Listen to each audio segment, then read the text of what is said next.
안녕하세요. 사진클리닉 곽인섭입니다. 오늘은 사진과 기호, 기호학과 사진에 대해 이야기해볼까 합니다. 익히 알고 있는 문자 혹은 숫자가 완결된 형태로 사진에 찍히면 사람들은 이미지보다 문자 혹은 숫자를 먼저 인지합니다. 여러분은 모두 이런 경험을 가지고 있을 것입니다. 문자는 문자를 공유하는 언어 문화권의 약속입니다.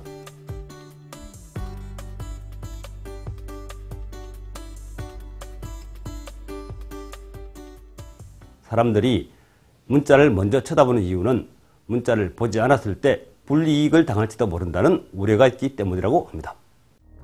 등산을 하다 목이 마를 무렵 약수터를 발견하게 되었습니다.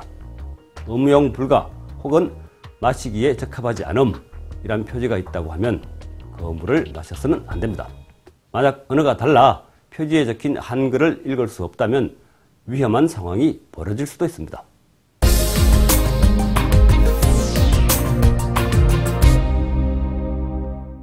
우리는 아주 어렸을 때부터 문자와 숫자를 읽히게 되고 그 후로는 평생 문자와 숫자에 길들여지게 됩니다.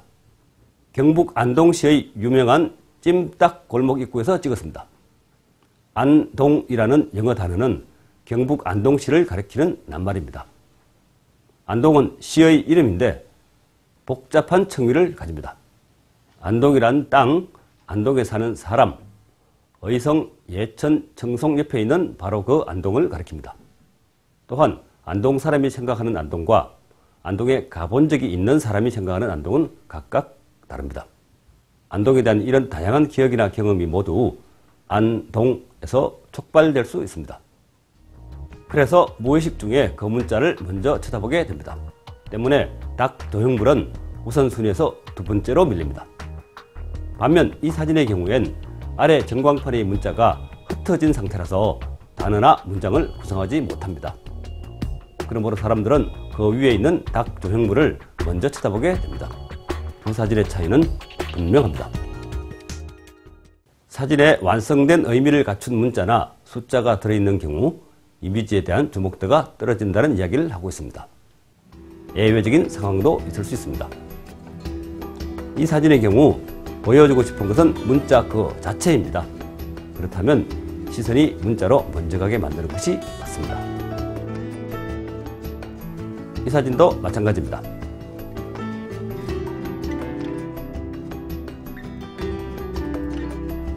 이 사진 역시 문자가 있습니다. 문자 자체의 정보를 보여주는 사진입니다. 그러면 좀 더 자세히 알아볼까요? 첫 번째, 문자와 이미지. 사진 속에 든 문자에 대해 더 말씀드리겠습니다. 찍으려고 하는 곳에 문자나 숫자가 들어있는데 프레임 구성으로는 피할 수가 없다고 한다면 어떤 방법이 있을까요? 혹은 찍으려고 하는 대상의 여러 요소들 중에 이미지도 있고 문자도 있다고 하면 어떻게 해야 하는 것일까요? 그냥 찍다 보면 반드시 문자로 먼저 시선이 갈 경우의 사례들입니다. 이 사진에선 노래방이라는 간판에서 아래 위를 쳐내고 한 글자만 남겼습니다. 레자 자체로는 의미 구성이 되지 않기 때문에 이미지를 먼저 쳐다봅니다. 그 이미지는 노래를 가리키는 아이콘, 즉 도상이므로 다시 글자와 연결됩니다. 뒤집는 방법이 있습니다. 찍은 사진을 뒤집는다는 것이 아니라 반대편에서 찍는다는 뜻입니다. 익숙한 단어라도 뒤집어 놓고 보면 쉽사리 눈에 들어오지 않기 때문에 주목도가 떨어집니다. 따라서 주 요소를 먼저 보고 나서 문자를 보게 되는 것입니다. 이 사진에도 여러 가지 문자와 숫자가 들어있습니다. 빨랫줄에 걸린 붉은 악마 티셔츠의 글자는 뒤집어져 있으므로 눈에 들어오지 않습니다. 왼쪽에 있는 오래된 가게의 간판 글자는 그 자체로 옛 생각을 불러일으키는 이미지 역할을 합니다. 상대적으로 새 것에 가까운 100이라는 숫자가 좀 거슬릴 뿐입니다. 두 번째, 상징. 기호학의 측면에서 보자면 문자 체계는 그 언어 문화권의 관습에 따른 상징입니다. 문자 외에도 우리 사는 세상에는 상징이 넘쳐납니다. 예를 들면 각 국가의 국기는 강력한 상징물입니다. 태극기의 경우 태극의 문양과 사괴, 일장기의 경우 태양, 성조기의 경우 50개의 별이 50개의 줄을 보여준다는 점에서 국기의 내용이 어느 정도 그 나라와 연관성이 있어 보입니다.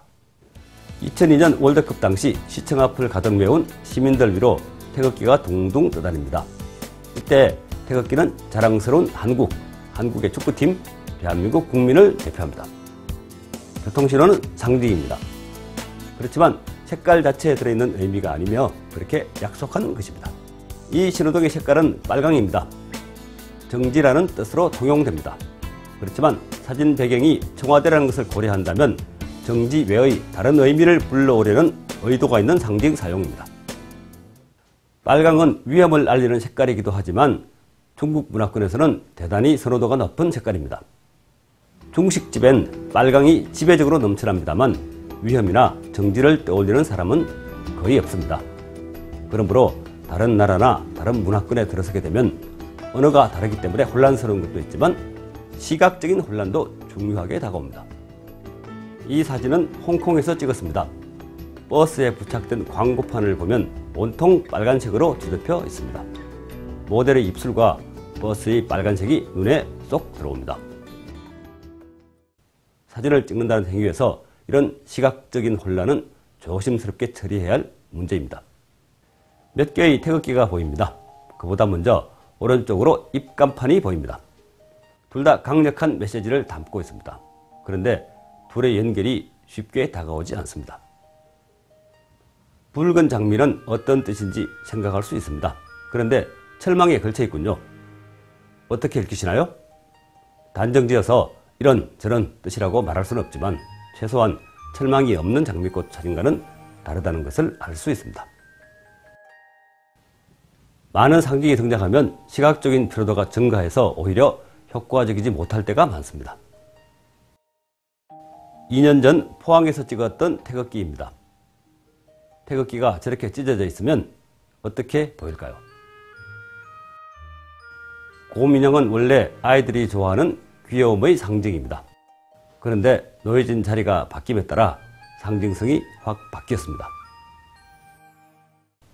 사진에 이런 상징적인 요소를 담을 때는 세심한 주의를 기울여야 합니다. 의도적으로 넣고 찍든지 아니면 의도적으로 배제하고 찍어야 합니다. 오늘 순서는 여기까지입니다. 오늘 말씀드린 사진 속 기호와 관련해 클리닉을 받고 싶으신 분은 사진마을 참여마당에 올려주십시오. 사진에 관한 모든 궁금증을 해결해 드리겠습니다. 고맙습니다.